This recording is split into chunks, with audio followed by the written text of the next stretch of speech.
ಕೇಂದ್ರ ಸರ್ಕಾರ ಈ ಬಾರಿ ಮಂಡಿಸಿದಂತಹ ಬಜೆಟ್ ನಲ್ಲಿ ನಮ್ಮ ರಾಜ್ಯ ಸರ್ಕಾರಕ್ಕೆ ಅನ್ಯಾಯ ಮಾಡಿದೆ. ಕೇಂದ್ರ ಸರ್ಕಾರದ ಬಜೆಟ್ ಗಾತ್ರ ದುಪ್ಪಟ್ಟಾದ್ರೂ ಕೂಡ ನಮ್ಮ ರಾಜ್ಯಕ್ಕೆ ನೀಡಬೇಕಾದಂತಹ ಅನುದಾನ ಮಾತ್ರ ಕಡಿಮೆ ಆಗ್ತಾ ಇದೆ. ತುಂಬಾ ಅಲ್ಪ ಪ್ರಮಾಣದಲ್ಲಿ ಇದು ಹೆಚ್ಚಾಗಿದೆ. ಇದು ಮಲತಾಯಿ ಧೋರಣೆಯನ್ನ ತೋರ್ತಾ ಇದೆ. ದೇಶದಲ್ಲಿ ಅತಿ ಹೆಚ್ಚು ಟ್ಯಾಕ್ಸ್ ಕಟ್ಟುವ ರಾಜ್ಯದಲ್ಲಿ ನಾವು 2ನೇ ಸ್ಥಾನದಲ್ಲಿದ್ದೀವಿ. ಆದ್ರೂ ಕೂಡ ನಮಗೆ ಇಷ್ಟರ ಮಟ್ಟಿಗೆ ಅನ್ಯಾಯ ಆಗ್ತಾ ಇದೆ, ರಾಜ್ಯದ ಅಭಿವೃದ್ಧಿ ಕುಂಠಿತಗೊಳ್ಳುತ್ತೆ, ನಮ್ಮ ಹತ್ರ ಹಣ ಇರೋದಿಲ್ಲ ಅಂತ ಡಿ.ಕೆ. ಶಿವಕುಮಾರ್ ಅವರು ಪತ್ರಿಕಾಗೋಷ್ಠಿಯನ್ನ ನಡೆಸಿ ಕೇಂದ್ರ ಸರ್ಕಾರದ ವಿರುದ್ಧ ತಮ್ಮ ಅಸಮಾಧಾನವನ್ನ ಹೊರಹಾಕಿದ್ದಾರೆ. ಅಷ್ಟೇ ಅಲ್ಲದೆ ಫೆಬ್ರವರಿ 7ನೇ ತಾರೀಕಿನಂದು ದೆಹಲಿಯಲ್ಲಿ ಪ್ರತಿಭಟನೆ ನಡೆಸೋದಾಗಿ ಹೇಳಿದ್ದಾರೆ ಡಿ.ಕೆ. ಶಿವಕುಮಾರ್ ಅವರು. ಕೇವಲ ಕಾಂಗ್ರೆಸ್ ಪಕ್ಷದ ನಾಯಕರಷ್ಟೇ ಅಲ್ಲದೆ ವಿಪಕ್ಷದವರಿಗೂ ಕೂಡ, ಪ್ರತಿಪಕ್ಷದ ಶಾಸಕರು, ಸಂಸದರು, ಸಚಿವರಿಗೂ ಕೂಡ ಆಹ್ವಾನ ನೀಡ್ತೇವೆ ಅಂತ ಹೇಳಿದ್ದಾರೆ. ಯಾಕೆಂದ್ರೆ ಇದು ರಾಜ್ಯದ ವಿಚಾರ.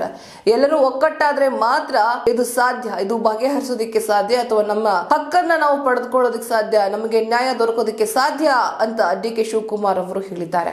ಹಾಗಾದ್ರೆ ಡಿ.ಕೆ. ಶಿವರು ಮತ್ತೆ ಯಾವ್ಯಾವ ವಿಚಾರಗಳ ಬಗ್ಗೆ ಉಲ್ಲೇಖ ಮಾಡಿದ್ದಾರೆ, ಇನ್ನು ಯಾವೆಲ್ಲ ವಿಚಾರಗಳ ಬಗ್ಗೆ, ಬಜೆಟ್ ವಿಚಾರ ಬಗ್ಗೆ ಯಾವ ರೀತಿ ಆರೋಪಗಳನ್ನ ಹೊರಿಸಿದ್ದಾರೆ ಕೇಂದ್ರ ಸರ್ಕಾರದ ವಿರುದ್ಧ, ತಮ್ಮ ಅಳಲನ್ನ ಯಾವ ರೀತಿ ಮಾಧ್ಯಮದ ಮುಂದೆ ಇಟ್ಟಿದ್ದಾರೆ ನೋಡೋಣ. ಕೇಂದ್ರ ಬಜೆಟ್ ನಲ್ಲಿ ಕರ್ನಾಟಕ ರಾಜ್ಯಕ್ಕೆ ನಿರಂತರ ಅನ್ಯಾಯವಾಗುತ್ತಿದೆ. ಕೇಂದ್ರದ ಮಲತಾಯಿ ಧೋರಣೆಯಿಂದ ಕಳೆದ 5 ವರ್ಷಗಳಲ್ಲಿ ರಾಜ್ಯಕ್ಕೆ 62,000 ಕೋಟಿ ಹಣ ನಷ್ಟವಾಗಿದೆ. ಹೀಗಾಗಿ ಫೆಬ್ರವರಿ 7ರಂದು ಕಾಂಗ್ರೆಸ್ ನೇತೃತ್ವದ ಕರ್ನಾಟಕ ಸರ್ಕಾರವು ದೆಹಲಿಯಲ್ಲಿ ಪ್ರತಿಭಟನೆ ನಡೆಸಲಿದೆ ಎಂದು ಡಿಸಿಎಂ ಡಿ.ಕೆ. ಶಿವಕುಮಾರ್ ಹೇಳಿದ್ದಾರೆ. ವಿಧಾನಸೌಧದಲ್ಲಿ ಮಾಧ್ಯಮದ ಜೊತೆ ಸುದ್ದಿಗೋಷ್ಠಿ ನಡೆಸಿ ಮಾತನಾಡಿದ ಅವರು, ಮುಖ್ಯಮಂತ್ರಿ ಸಿದ್ದರಾಮಯ್ಯ ಅವರ ನೇತೃತ್ವದಲ್ಲಿ ನಾನು ಸೇರಿದಂತೆ ರಾಜ್ಯದ ಸಚಿವರು, ಸಂಸದರು, ಶಾಸಕರು, ವಿಧಾನ ಪರಿಷತ್ ಸದಸ್ಯರು ಈ ಪ್ರತಿಭಟನೆಯಲ್ಲಿ ಪಾಲ್ಗೊಳ್ಳಲಿದ್ದೇವೆ ಎಂದಿದ್ದಾರೆ. ಪ್ರತಿಭಟನಾ ಸ್ಥಳಾವಕಾಶ ಬಗ್ಗೆ ಕೇಂದ್ರಕ್ಕೆ ಪತ್ರ ಬರೆದಿದ್ದು, ಅನುಮತಿ ಸಿಕ್ಕ ಸ್ಥಳದಲ್ಲಿ ಪ್ರತಿಭಟನೆ ನಡೆಸುತ್ತೇವೆ. ಪ್ರಜಾತಂತ್ರ ವ್ಯವಸ್ಥೆಯಲ್ಲಿ ಪ್ರತಿಭಟನೆ ನಮ್ಮ ಮೂಲಭೂತ ಹಕ್ಕು. ಕಾಂಗ್ರೆಸ್ ಜನಪ್ರತಿನಿಧಿಗಳು ಭಾಗವಹಿಸಲಿರುವ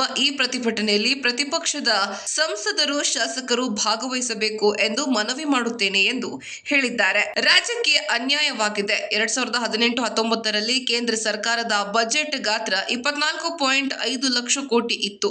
2023-24ನೇ ಸಾಲಿನಲ್ಲಿ ಕೇಂದ್ರ ಸರ್ಕಾರದ ಬಜೆಟ್ ಗಾತ್ರ ದುಪ್ಪಟ್ಟಾಗಿದ್ದು 47 ಲಕ್ಷ ಕೋಟಿಯದ್ದಾಗಿದೆ. 2018-19ರಲ್ಲಿ ಕೇಂದ್ರ ಸರ್ಕಾರದ ಬಜೆಟ್ ನಲ್ಲಿ ರಾಜ್ಯಕ್ಕೆ 46,000 ಕೋಟಿ ಅನುದಾನ ಸಿಕ್ಕಿತು. ಆದರೆ 2024-25ನೇ ಸಾಲಿನಲ್ಲಿ ರಾಜ್ಯಕ್ಕೆ ಬಂದಿರುವ ಅನುದಾನ ಕೇವಲ 50,000 ಕೋಟಿ ಮಾತ್ರ. ಇನ್ನು ಕೇಂದ್ರ ಸರ್ಕಾರದ ಬಜೆಟ್ ಗಾತ್ರ ದುಪ್ಪಟ್ಟಾಗಿದ್ದರೂ ರಾಜ್ಯಕ್ಕೆ ಬರುವ ಅನುದಾನದ ಪ್ರಮಾಣದಲ್ಲಿ ಅತ್ಯಲ್ಪ ಏರಿಕೆ ಮಾತ್ರವಾಗಿದೆ. ಕರ್ನಾಟಕ ರಾಜ್ಯ ದೇಶದಲ್ಲೇ ಪ್ರಗತಿಪರ ರಾಜ್ಯ. ಇನ್ನು ಮಹಾರಾಷ್ಟ್ರ ಬಿಟ್ಟರೆ ಕೇಂದ್ರಕ್ಕೆ ಅತಿ ಹೆಚ್ಚು ತೆರಿಗೆ ಪಾವತಿ ಮಾಡುತ್ತಿರುವ ರಾಜ್ಯ ಕರ್ನಾಟಕ.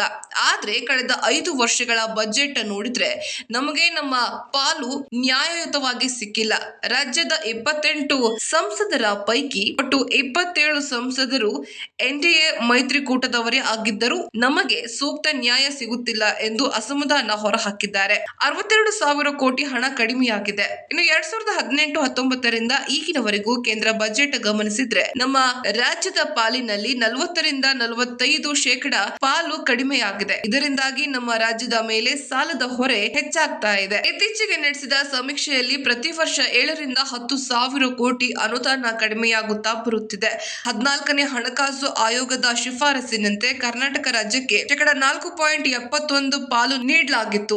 ಆದ್ರೆ 15ನೇ ಹಣಕಾಸು ಆಯೋಗದಲ್ಲಿ ರಾಜ್ಯದ ಪಾಲನ್ನ 3.64ಕ್ಕೆ ಇಳಿಸಲಾಗಿದೆ. ಇದರಿಂದಾಗಿ ನಮಗೆ 5 ವರ್ಷಕ್ಕೆ 62,000 ಕೋಟಿಯಷ್ಟು ಹಣ ಕಡಿಮೆಯಾಗಿದೆ ಎಂದು ಹೇಳಿದ್ದಾರೆ. ಇನ್ನು ವಿವಿಧ ರೀತಿಯಲ್ಲಿ ಕರ್ನಾಟಕ ರಾಜ್ಯಕ್ಕೆ ಘೋಷಣೆ ಮಾಡಿದ್ದ ಅನುದಾನ ಕೂಡ ಸರಿಯಾಗಿ ನೀಡಿಲ್ಲ ಎಂದು ಕೇಂದ್ರದ ವಿರುದ್ಧ ಬೇಸರ ವ್ಯಕ್ತಪಡಿಸಿದ್ದಾರೆ. ಭದ್ರಾ ಮೇಲ್ದಂಡೆ ಯೋಜನೆ ಪ್ರಸ್ತಾಪವೇ ಇಲ್ಲ. ನೀರಾವರಿ ಯೋಜನೆಯಲ್ಲಿ ಭದ್ರಾ ಮೇಲ್ದಂಡೆ ಯೋಜನೆಗೆ 5,200 ಕೋಟಿ ನೀಡುವುದಾಗಿ ಘೋಷಣೆ ಮಾಡಿದ್ದರು, ಅದನ್ನ ಕೂಡ ನೀಡಿಲ್ಲ. ಬೆಂಗಳೂರಿನಲ್ಲಿ ಮೆಟ್ರೋಗೆ ಕೂಡ ವಿವಿಧ ಹಂತದ ಯೋಜನೆ ಅನುದಾನ ನೀಡುವುದಾಗಿ ಹೇಳಿದ್ದರು. ನಾನು ಸಹ ಹಲವು ಬಾರಿ ಪ್ರಧಾನಿ, ಜಲಶಕ್ತಿ ಸಚಿವರು, ನಗರಾಭಿವೃದ್ಧಿ ಸಚಿವರಿಗೆ ಪತ್ರ ಬರೆದಿದ್ದೇನೆ. ನಮ್ಮ ರಾಜ್ಯದಿಂದ ಹೆಚ್ಚು ತೆರಿಗೆ ರವಾನೆಯಾಗುತ್ತಿದ್ದರೂ ನಮಗೆ ಮಲತಾಯಿ ಲಫಂಗಾಯಿ ಧೋರಣೆ ತೋರುತ್ತಿದ್ದೀರಿ. ಸಿದ್ದರಾಮಯ್ಯ ಅವರು ಪ್ರಧಾನಮಂತ್ರಿಗಳನ್ನ ಭೇಟಿ ಮಾಡಿ ಮನವಿ ಮಾಡಿದ್ದರು. ಆದರೂ ಸಹ ಯಾವುದೇ ಪ್ರಯೋಜನ ಆಗಿಲ್ಲ. ಇದರಿಂದಾಗಿ ನಮಗೆ ನಿರಾಸೆಯಾಗಿದೆ. ನಮಗಾಗಿರುವ ಅನ್ಯಾಯದ ಬಗ್ಗೆ ರಾಜ್ಯದ ಜನರಿಗೆ ತಿಳಿಸಬೇಕು. ನಮ್ಮ ರಾಜ್ಯದಲ್ಲಿ ಬರಗಾಲ ಎದುರಾಗಿದೆ. ರಾಜ್ಯದ ಇತಿಹಾಸದಲ್ಲಿ ಅತಿ ಹೆಚ್ಚು ತಾಲೂಕುಗಳನ್ನ ಬರಪೀಡಿತ ಪ್ರದೇಶ ಎಂದು ಘೋಷಣೆ ಮಾಡಲಾಗಿದೆ. ನಮ್ಮ ಹಣಕಾಸು ಹಾಗೂ ಕೃಷಿ ಸಚಿವರು ಕೇಂದ್ರ ಸಚಿವರನ್ನ ಭೇಟಿ ಮಾಡಿ ಮನವಿ ನೀಡಿದ್ರು. ಆದ್ರೂ ಕೂಡ ಇದರ ಬಗ್ಗೆ ಗಮನ ಹರಿಸಲಾಗ್ತಾ ಇಲ್ಲ. ಸಂಸದರು ಕೂಡ ಸರ್ಕಾರದ ಮೇಲೆ ಒತ್ತಡ ಹಾಕಿ ರಾಜ್ಯಕ್ಕೆ ನ್ಯಾಯ ಒದಗಿಸಬೇಕು ಎಂದು ಮನವಿ ಮಾಡಿದ್ದೆವು. ಆದರೂ ನಯಾ ಪೈಸೆ ಹಣ ಬಂದಿಲ್ಲ ಎಂದು ವಾಗ್ದಾಳಿ ನಡೆಸಿದ್ದಾರೆ. ಡಬಲ್ ಎಂಜಿನ್ ಸರ್ಕಾರದಲ್ಲೂ ರಾಜ್ಯಕ್ಕೆ ಲಾಭ ಆಗಿಲ್ಲ. ಹಿಂದಿನ ಬಿಜೆಪಿ ಸರ್ಕಾರ ಇದ್ದಾಗ ಡಬಲ್ ಎಂಜಿನ್ ಸರ್ಕಾರದಿಂದ ನಮಗೆ ಲಾಭ ಆಗಿರಬಹುದು ಎಂದು ನಾವು ಭಾವಿಸಿದ್ದೆವು. ಆದರೆ ಸಚಿವ ಸಂಪುಟದಲ್ಲಿ ಚರ್ಚೆ ಮಾಡಿದಾಗ ನಮ್ಮ ರಾಜ್ಯಕ್ಕೆ ಯಾವುದೇ ರೀತಿ ಲಾಭವಿಲ್ಲ. ರಾಜ್ಯಕ್ಕೆ 62,000 ಕೋಟಿ ನಷ್ಟವಾಗಿರುವುದು ಕಂಡು ಬಂದಿದೆ. ಈ ಹಿನ್ನೆಲೆಯಲ್ಲಿ ಕಾಂಗ್ರೆಸ್ ಸರ್ಕಾರದಿಂದ ಪ್ರತಿಭಟನೆ ಹಮ್ಮಿಕೊಳ್ಳಲಾಗಿದೆ. ಪ್ರತಿಭಟನೆಗೆ ವಿರೋಧ ಪಕ್ಷದ ಸಂಸದರಿಗೂ ಆಹ್ವಾನ ನೀಡಲಿದ್ದೇವೆ. ಈ ಸಮಯದಲ್ಲಿ ನಾವು ಅನಿವಾರ್ಯವಾಗಿ ಹೋರಾಟ ಮಾಡಬೇಕಿದೆ. ಕರ್ನಾಟಕ ಸರ್ಕಾರ ಮುಖ್ಯಮಂತ್ರಿಗಳ ನೇತೃತ್ವದಲ್ಲಿ 136+2 ಒಟ್ಟು 138 ಶಾಸಕರು, ಎಲ್ಲಾ ಪರಿಷತ್ ಸದಸ್ಯರು ಫೆಬ್ರವರಿ 6ರಂದು ದೆಹಲಿಗೆ ತಲುಪಿ ಫೆಬ್ರವರಿ 7ರಂದು ದೆಹಲಿಯಲ್ಲಿ ಪ್ರತಿಭಟನೆ ನಡೆಸಲಿದ್ದೇವೆ. ನಮ್ಮ ಧ್ವನಿಯನ್ನ ಕೇಂದ್ರ ಸರ್ಕಾರಕ್ಕೆ ಮುಟ್ಟಿಸಲು ಮುಂದಾಗಿದ್ದೇವೆ. ಫೆಬ್ರವರಿ 7ರಂದು ಬೆಳಗ್ಗೆ 10 ಗಂಟೆಗೆ ನಮಗೆ ಅನುಮತಿ ನೀಡಿದ್ದ ಸ್ಥಳದಲ್ಲಿ ಪ್ರತಿಭಟನೆ ಮಾಡುತ್ತೇವೆ ಎಂದು ಹೇಳಿದ್ದಾರೆ.